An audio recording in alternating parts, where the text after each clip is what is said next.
नहीं हो सकता, नहीं हो सकता। चलिए आइए हम यहीं से जोड़ रहे हैं प्रमाण ले लो। नहीं नहीं नहीं, अब आइए लघु में ही चर्चा हो। नहीं, प्रमाण प्रमाण आवश्यक होता है। स्थित परिस्थिति को देखकर आइए। चलो देखिए दक्ष यज्ञ में संत महंत भगवंत सब वहां उपस्थित थे, त्रिदेवों को छोड़कर, और सभी लोग थे वहां। संत भी थे। हाँ संत थे। संत थे। दक्ष लिए मुनि बोली सब, कैसे थे? एक नहीं, दक्ष लिए मुनि बोली सब, अकरण लाग बड़ जाग, अन्योते सादर सकल सुर जे पावत मख भाग। विष्णु बिरंच महेश बिहाई, यानी त्रिदेवों को छोड़कर और सभी लोग थे। और जितने महात्मा थे वहां सब दक्षे के पक्ष में थे। ठीक है, तो यहां से बात तुम्हारी खंडित हो रही है। अब नहीं, जितने महात्मा थे सब दक्ष के पक्ष में थे। महात्माओं की बातें नहीं, सब महात्मा थे वहां। मेरी बात केवल संत की है। नहीं नहीं नहीं, रुको रुको रुको, क्या संत थे ये बताओ। सुनो पहले हमारी बात। संत हो तो प्रमाण दो। सुन लो पहले। दक्ष लिए मुनि बोल सब, जितने मुनि हैं। तो मुनि माने संत? नहीं नहीं, तो मुनि माने नहीं, मुनि को अलग मान रहे हो संत से? बोलो अलग ना, क्यों? मुनि अलग है, संत अलग है। देखिए मुनि की परिभाषा अलग है, संत की परिभाषा अलग है। ध्यान से हमारे लिए प्रमाण आएगा मुनि। अरे आएगा वो विषय अलग है। मुनि और संत भी हमें कहा गया। इतने प्रमाण है तो मैं कोई प्रमाण नहीं मिला। इन्हें ने संत भी दूसरे का तो मुनि, सुनो पहले, मुनि संत महात्मा सन्यासी कैसे एक है? एक ही बात है। आइए अलग अलग प्रमाण है मेरे पास। सुनो पहले, बीच में नहीं तो ऐसे जबरदस्ती का ना बताओ भाई। भृगु, वहां जो भृगु मुनि थे आचार्य थे, संसार के जितने महात्मा थे सब वहां उपस्थित थे। ठीक है, और उन्हें संत नहीं कहा जाएगा ना। हाँ, संत अलग से आ जाएंगे। कहाँ कहा गया? नहीं, संत अलग से आ जाएंगे। वो संत नहीं थे। क्या महात्मा भृगु ने क्रोध नहीं किया?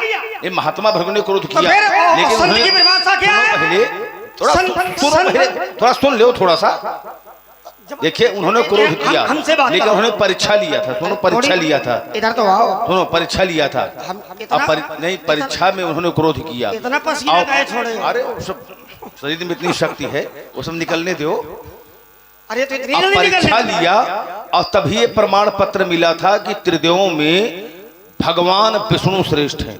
और अगर हमारे बाबा भृगु परीक्षा न लेते तो ये निश्चित न हो पाता कि त्रिदेवों में श्रेष्ठ कौन है। अब देखिए, सती जी का भगवान शंकर के चरणों में जो अनुराग था वो अटल था। भले ही भगवान शिव की बात नहीं मानी, इसलिए कि कोई भी नारी हो, अगर पति के यहां है वो या पति से अलग है, तो ये नहीं कि वो पति भक्ता नहीं है, पतिपरायण है। लेकिन अगर पिता के यहाँ कोई उत्सव हो रहा है और उस समय पति मना भी करे तो जल्दी से कोई नारी स्वीकार नहीं करती कि नहीं, अपने मायके में नहीं जाऊंगी। और अगर ऐसा किया गया तो निश्चित है कि वहां कुछ ना कुछ विवाद तो होगा ही, है ना। तो नहीं मानी, भगवान शंकर की बात नहीं मानी। लेकिन जब प्राणों का परित्याग किया तो सती मरत हरिशन बर मांगा कि जन्म जन्म शिवपद अनुरागा, कि जहां भी मेरा जन्म हो तो भगवान शंकर ही मुझे पति रूप में प्राप्त हों। और जिसके कारण उन्होंने पार्वती के रूप में कितना भीषण तप किया। बेलपात मही परी सुखाई, 3 सहत संबत सोई खाई, पुन परिहरियो सुखारियो परना, उमहि नाम तप भयो अपर्णा, अस्तप काहुन कीन भवानी, अभय अनेक धीर मुन ज्ञानी। ऐसा भीषण तप किया कि किसी ने ऐसा तप नहीं किया जिस प्रकार से उन्होंने किया, केवल भगवान शंकर को पति के रूप में प्राप्त करने के लिए। तो इसका तात्पर्य नहीं कि भगवान शिव के चरणों में उनका अनुराग नहीं था, लेकिन जब चली तो उस समय की शायद अच्छी नहीं थी, जिसके कारण उन्हें अपने प्राण परित्याग करना पड़ा। अब देखिए, सती जी साधारण नहीं थी, योगाग्नि के द्वारा अपने प्राण परित्याग किया था। योगाग्नि, और जब योगाग्नि के द्वारा प्राण त्यागे जाते हैं तो उस समय की क्रिया यह होती है कि शरीर में 5 प्राण होते हैं, तो अपान वायु को उठाकर प्राणवायु से मिलाना पड़ता है, प्राण को समान से, समान को उदान से, उदान को व्यान से, और अंत में ब्रह्मांड में प्राणों को केंद्रित किया जाता है और संपूर्ण शरीर में अग्नि का आवाहन किया जाता है। 9 द्वारा पूरे देही शरीर में 9 द्वार होते हैं, लेकिन ये 10वां द्वार होता है ब्रह्मांड में। ये आपातकालीन द्वार होता है। जैसे किसी वाहन में तुम लोग बैठते हो तो लिखा रहता है ना आपातकालीन द्वार, तो ये आपातकालीन द्वार होता है। तो उस समय ब्रह्मांड से प्राण निकल जाते हैं और जो धर्मात्मा लोग होते हैं उनके प्राण जब निकलते हैं, आप लोगों ने देखा होगा तो किसी के नेत्रों से, किसी के मुख से मुख खुला हो जाता है ना, किसी नासिका से। तो जो धर्मात्मा लोग होते हैं तो उनके प्राण ऊर्ध्व स्थान से निकलते हैं और जो अधर्मी होते हैं उनके प्राण जब निकलते हैं तो अधो स्थान से निकलते हैं। तो योगाग्नि के द्वारा उन्होंने प्राणों का परित्याग किया था। तो कोई साधारण नहीं जी, सती जी देवी हैं। और कहीं कहीं प्रमाण ये मिलता है कि भगवान शंकर स्वयं वहां पहुंच गए थे और सती को उस पार्थिव शरीर को लेकर भगवान शंकर तांडव करने लगे। भगवान विष्णु ने सोचा सृष्टि का अंत हो जाएगा, तो अपने चक्र सुदर्शन से सती के उस पार्थिव शरीर के 51 खंड कर दिया और जो अंग जहां पर गिरा तो उसी अंग के नाम से ही 51 शक्तिपीठ इस धराधाम में आज भी स्थापित हैं।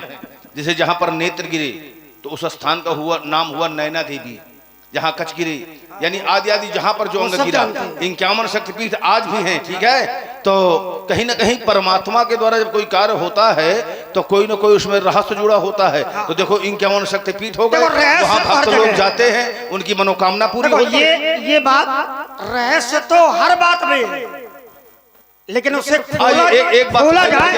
अब देखो 2 बातें आपकी हो गई, धर्म थोड़ी में 2 क्षण मेरी बात सुन लो सीधी। अच्छा, आपने बताया कि शरीर में 5 प्राण होते हैं, अपान, व्यान, उदान, समान, प्राण। अच्छा, ये 5 निकल जाए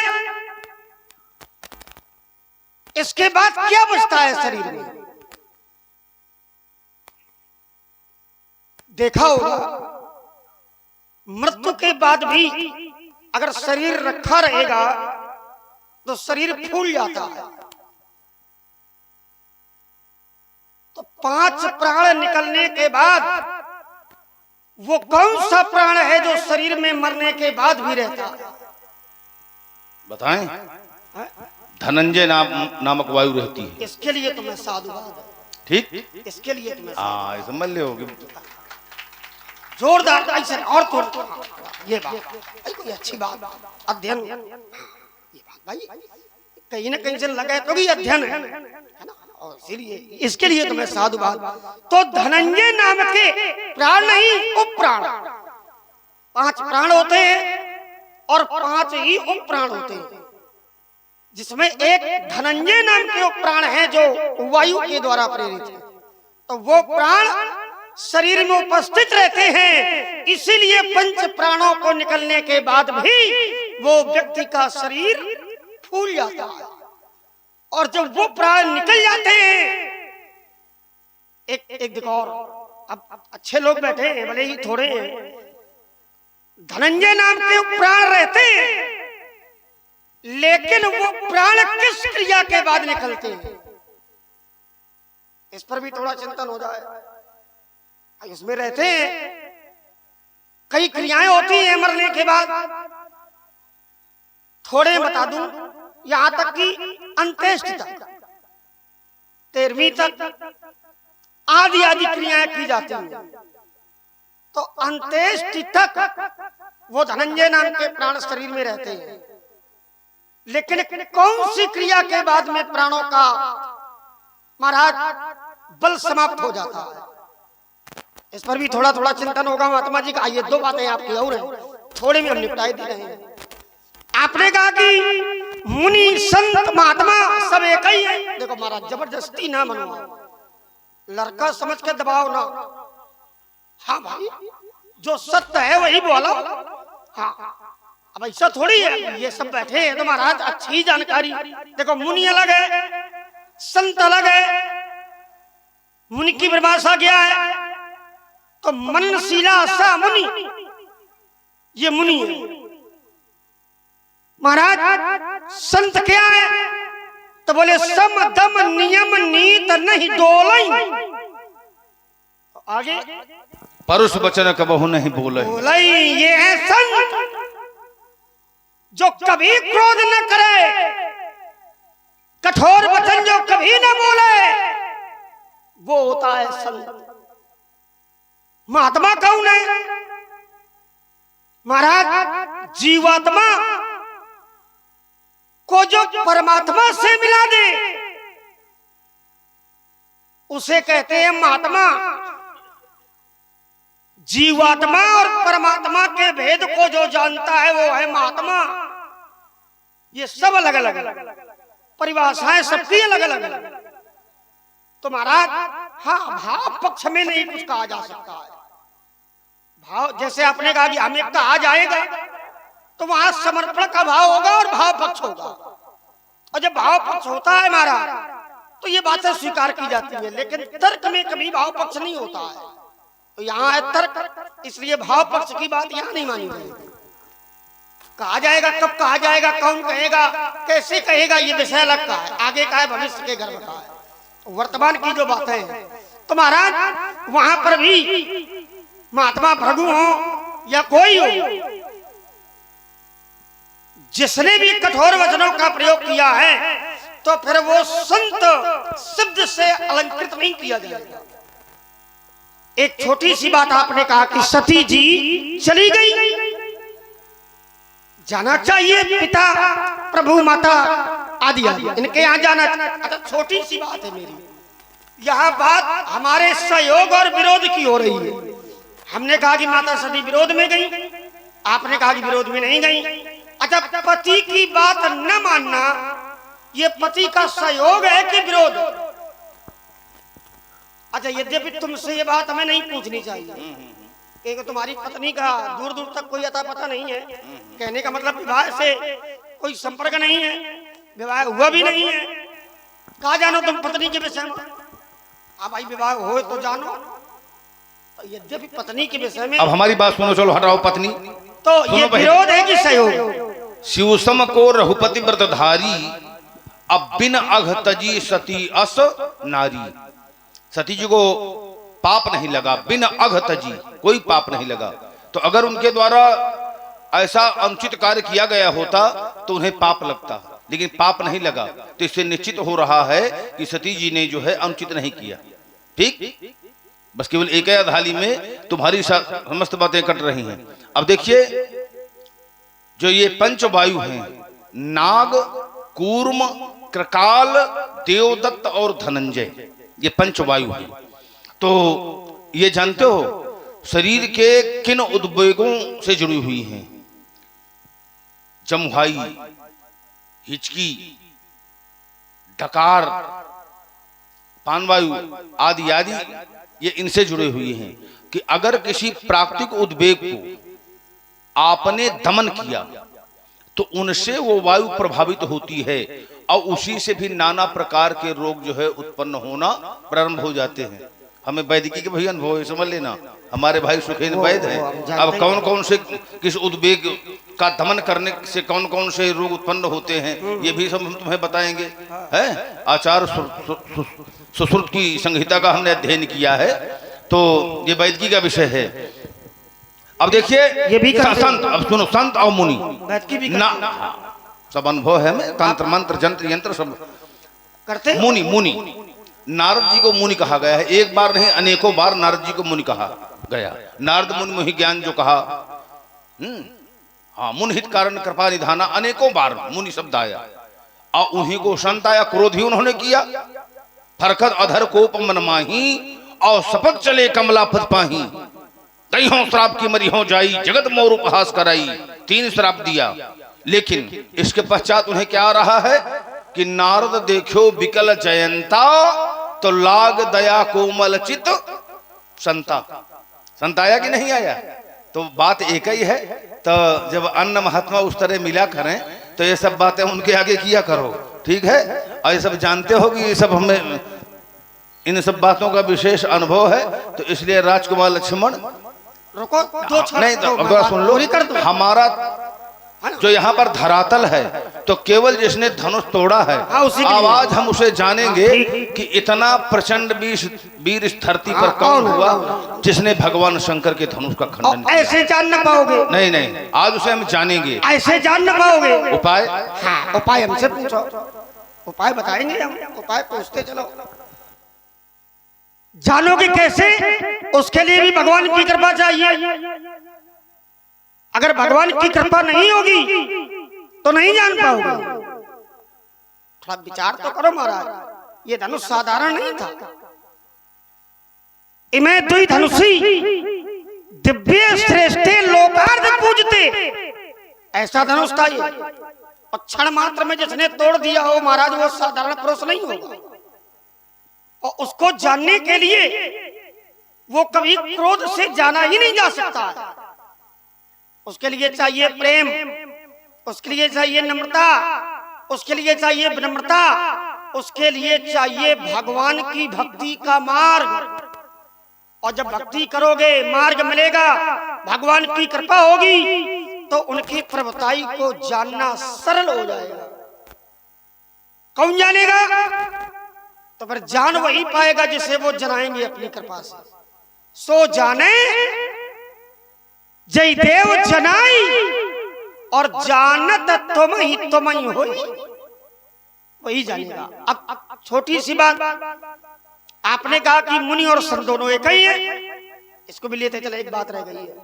देखिए महाराज, नारद जी को संत कब कहा गया और मुनि कब कहा गया, इस पर थोड़ा विचार करें। आपने जो प्रमाण दिया मुनि का, वो कहां तक है? वो तब तक है जब तक नारद जी माया से ग्रसित होकर के माया से मुक्त नहीं हुए। और जहां से माया से मुक्त हो गए, भगवान ने ज्ञान दिया, वहां से इसके बाद फिर नारद जी ने कभी क्रोध नहीं किया और उस पद को प्राप्त कर लिया जो संत तक पहुंचता है। जैसे महात्मा विश्वामित्र जी हैं, ये पहले राजा थे, मुनि बनने का प्रयास किया, तपस्या भी की, ब्राह्मण बनने का प्रयास किया, ब्रह्मर्षि बनने का प्रयास किया, बहुत तपस्या की, लेकिन सफलता नहीं मिली। लेकिन जब महात्मा श्री विश्वामित्र जी ने उन कर्मों को ग्रहण कर लिया, उस पद को प्राप्त कर लिया कर्म के द्वारा, कब? जब महात्मा ने कठोरता को दूर किया और विनम्रता को स्वीकार किया, तो महाराज महात्मा वशिष्ठ जी ने महात्मा श्री विश्वामित्र जी को ब्रह्मर्षि पद से अलंकृत कर दिया। यही बात नारद जी में है। जहां से भगवान ने ज्ञान दिया है, माया को दूर किया है, माया के पहले तो भगवान को ही कठोर बोले। अब बताओ, संत क्या भगवान को श्राप देंगे? भाई संत कभी भगवान को श्राप नहीं देंगे।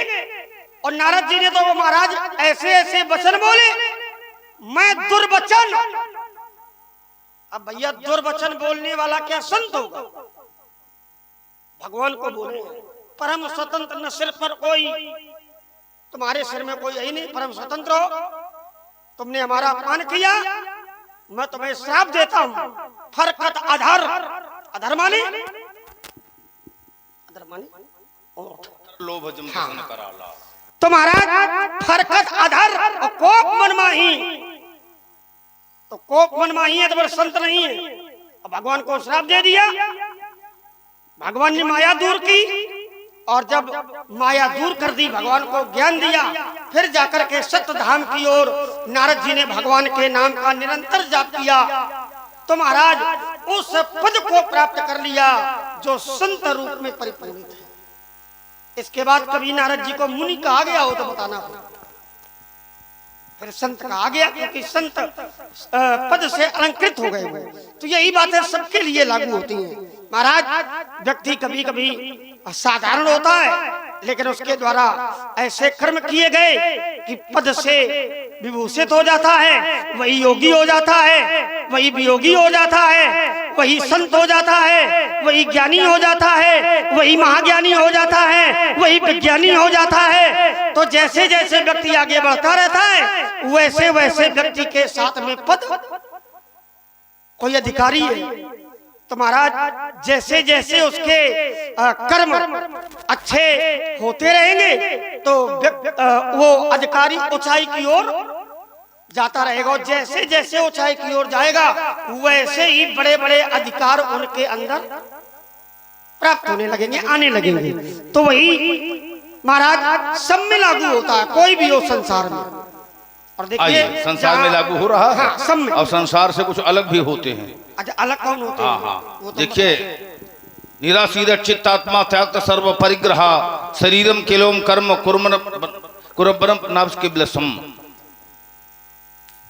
शरीरम केवलम कर्म कुर्वनस नाभ के लिए, यानी जिसने समस्त आशाओं का परित्याग कर दिया, जो समस्त भोगों से निष्प्रहा हो गया, जिसने इंद्रियों पर संयम प्राप्त कर लिया, वो संसार में रहते हुए भी संसार से विरत होता है। शुभेच्छा विचारणा तन्मानसा सत्वापति असंशक्ति पदार्थ भावनी तुरियातीत। और जब तुरियातीत अवस्था में योगी पहुंच जाता है तो उस समय वो परमहंस की स्थिति में होता है। न उसका कोई शत्रु होता है, न कोई मित्र होता है। निंदा करने वाले से कोई द्वेष नहीं होता और अस्तुत करने वाले से कोई प्रेम नहीं होता। अजगर वृत्ति हो जाती है। एक स्थान पर किसी ने भोजन करवा दिया तो कर लिया, किसी ने नहीं करवाया कोई बात नहीं, ऐसी स्थिति हो जाती है उस समय महात्मा की। अब देखिए नारद जी वहां पर केवल कठपुतली के रूप में थे। जो पुराने लोग हैं उन लोगों ने देखा होगा, पहले कठपुतली बना करती थी ना, और नचाई जाती गई थी। क्यों? कठपुतली। अब देखिए कठपुतली नाचती तो है लेकिन अपनी इच्छा से नहीं नाचती, नचाने वाले के अनुसार नाचती है। जैसा नचाने वाला नचाएगा उसी अनुसार कठपुतली नाचेगी।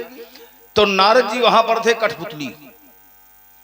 जिस समय काम ने नारद जी की समाधि भंग करने का प्रयास किया उस समय भगवान विष्णु ने ही रक्षा किया। सीम की चांपी सकै को उतासु बड़ रखवार रमापत जासु। और जब भगवान विष्णु के पास जाकर के उन्होंने ये बताया कि मैंने काम पर विजय प्राप्त कर लिया, तब भगवान नारायण ने समझ लिया कि उर अंकुरो गर्भ तरु भारी। और जब श्राप दिया और अंत में परमात्मा ने जब अपनी माया को हटा लिया तो नहीं तह रमा न राजकुमारी। जब हरी माया दूर निवारी और नहीं तह रमा न राजकुमारी, न वहां रमा और न वो राजकुमारी। तब मुनि अति सभीत हरि चरना अब गहे पाहि प्रण तारित हरना मृखा होय मम श्राप कृपाला। तो भगवान विष्णु ने कहा कि मम इच्छा कहे दीन दयाला, कि मेरी इच्छा से ही सब ऐसा हुआ है। तो परमात्मा की इच्छा से ही सब कार्य हुआ था। वहां पर जो भी कुछ हो रहा था तो उसके सूत्रधार भगवान विष्णु थे और नारद जी कठपुतली थे। ठीक, परमात्मा ने ही सब करवाया था। अब इसीलिए नारद जी का दोष नहीं माना गया। नारद श्राप दीन एक बारा कल्प एक तहि लगे अवतारा। गिरिजा चकित भई सुनि बानी नारद विष्णु भक्त पुण्य ज्ञानी। कारण कवन श्राप मुनि दीन्हा अका अपराध रमापत कीन्हा। अपराध भगवान विष्णु का माना गया। कारण कवन श्राप मुनि दीन्हा अका अपराध रमापत कीन्हा। तुम क्या कह रहे हो? जब क्रोध किया इसके बाद उनको मुनि नहीं कहा गया, आगे भी मुनि कहा गया है। और मोह वहां पूर्णतया समाप्त नहीं हुआ, मोह बना रहा है कुछ ना कुछ। और यद्यपि विषांतर होगा संदर्भ अरण कांड में नारद जी ने सोचा कि मोर श्राप करी अंगीकारा, कि मेरे श्राप के कारण आज परमात्मा को वन में घूमना पड़ रहा है।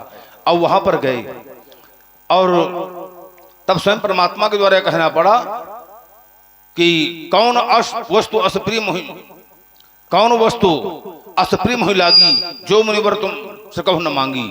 मुनि कहूं कछु अदे नहीं मोरी। वहां भी मुनि कहा गया, आगे भी कहा गया। नारद मुनि मोहि ज्ञान जो कहा और आगे भी कहा गया।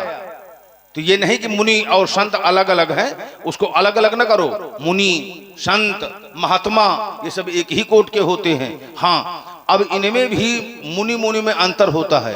अब जैसे अगस्त्य ऋषि समुद्र को अंजुल में उठाकर पी गए थे। तुम लोगों ने सुना है। अब किसी दूसरे महात्मा से कह दिया जाए तो समुद्र तो बहुत दूर रहा, पूरे एक तालाब का पानी नहीं पी पाएगा, है ना।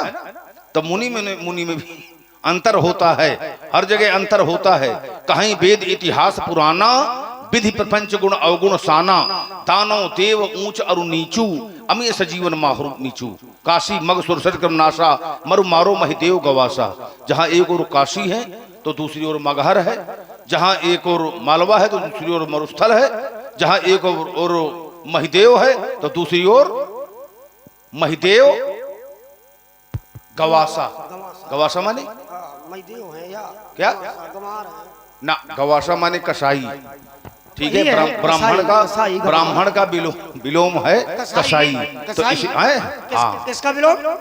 ब्राह्मण। मरु मारो महिदेव गवासा। ये कहाँ महिदेव ब्राह्मण और वही है, जो गंवार होगा वही कसाई होगा। ना ना ना ना, परने तुलसीदास की अतिमत मंद गंवारू। अंतर है। तुलसीदास जी ने अपने लिए कहा क्या जो उनकी मानता है महाराज, ये नहीं है जो गंवार होगा कसाई होगा ना, ये मानता है, ये उनकी मानता है। हमें लगता है बुद्धि आ जाए अयोध्या में। भाई देखो, अपने आप को मंदमती कह लेना कि हमारा तुलसीदास जी को किसी और ने मंदमती कहा।